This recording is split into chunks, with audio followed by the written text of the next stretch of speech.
Hello everybody, it's me, GhostCritic. It's a Tuesday and I'm here with another Ultimate Graphic Novel Collection review video.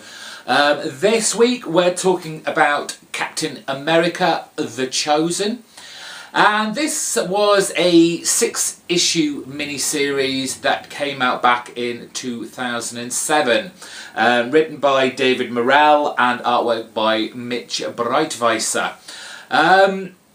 Now, around this time, Marvel were doing a lot of these kind of mini-series, but the kind of tag end of the title was always The End.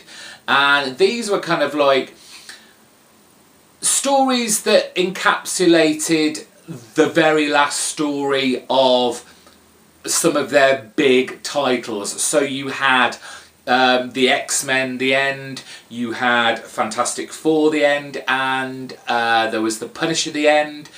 I don't know if there was any more, there probably was, I can't remember them, but I've actually read those ones. And Captain America: The Chosen was meant to be one of these. It was going to be Captain America: The End. But it can't be the end of Captain America. We can't have that definitive ending story, can we?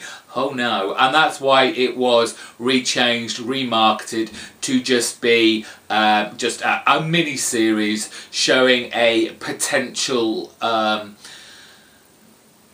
ending of Captain America. Now, some of you may not know the name David Morrell. He's not particularly known for his comic book writing, but he was the creator, he was the actual author, writer of First Blood, which of course brought on the Rambo and the films that subsequently came from it.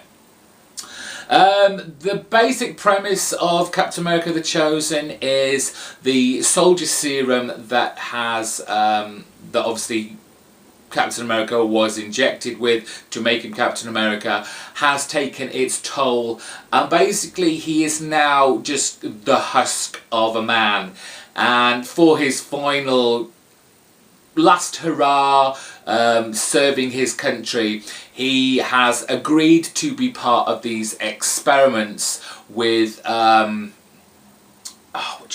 remote viewing, where he can project the image of himself basically anywhere, and eventually, as the experiments go on, he can learn to talk to people as well. Now, this is coupled with the storyline that goes along with it. We have a troop of soldiers in Afghanistan, and they're checking out this cave where they think there's this kind of ammunition dump that they're going to seize. It all goes horrendously wrong, and it causes a cave-in and they all get trapped below. In comes Captain America, but the image of him. And he, throughout the book, he tries to inspire and instill some courage into this one soldier to save the rest of his troop, to get out of this cave. Obviously the guy thinks at first, I'm imagining all this kind of stuff, I'm just hallucinating, the air is obviously getting very thin, there's nothing to drink down here, we're becoming dehydrated. And it's basically what the book goes through all the way through. We get, you know, flashes, flashbacks to Captain America's glory days, where he's recounting tales to this soldier to instill him with more courage and inspire him to be the best he can be, bring out his inner potential. And that's basically the story. I always have a problem with Captain America tales. I'm always like this. I just can't really get behind this character, and maybe it is because I'm from the UK and I can't think of anyone like a British counterpart, and Captain Britain doesn't count. He is nothing like Captain America that, you know, instills the loyalty and honour of the American way. I don't think Britain has that kind of character. Maybe someone else can tell me otherwise. So I just find it's not cheesy, it's kind of a bit over the top. I think you have to be an American through and through to kind of get it without being too cynical as I was reading this. I know this is a comic book, I know fantastical things happen, and this is one of my bugbears about books like this, and I've said this about other Captain America books before.